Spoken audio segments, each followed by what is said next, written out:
বিশ্বনবী মুহাম্মদুর রাসূলুল্লাহ সাল্লাল্লাহু আলাইহি ওয়াসাল্লাম ইরশাদ করেন, যে ব্যক্তি সকাল বেলা 3 বার তেলাওয়াত করবে আউযু বিল্লাহিস সামিউল আলিম মিনাশ শাইতানির রাজিম, এরপরে সূরা হাশরের শেষ 3টি আয়াত তেলাওয়াত করবে, রব্বুল আলামিন ওই ব্যক্তির জন্য 70,000 ফেরেশতা নিয়োগ দিবেন যারা সারা দিন ওই লোকের জন্য মাগফিরাতের দোয়া করবে। শুধু এখানেই শেষ নয়, বিশ্বনবী ফরমান ওয়া ইন মাতা ফি যালিকাল ইয়াউমি মাতা শাহীদান, ওই দিন যদি ওই ব্যক্তিটা ইন্তেকাল করে সে শহীদ হয়ে কিয়ামতের দিন আল্লাহর সামনে দাঁড়াবে।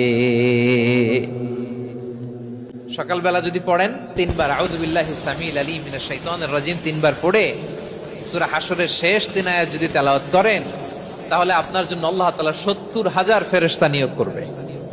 সারা দিন তারা আপনার জন্য মাগফিরাতের দোয়া করবে, আর ওই দিন ইন্তেকাল করলে আল্লাহ তাআলা শহীদ হিসেবে আপনাকে কিয়ামতের দিন দাঁড় করাবে। সুবহানাল্লাহ, এত আস্তে।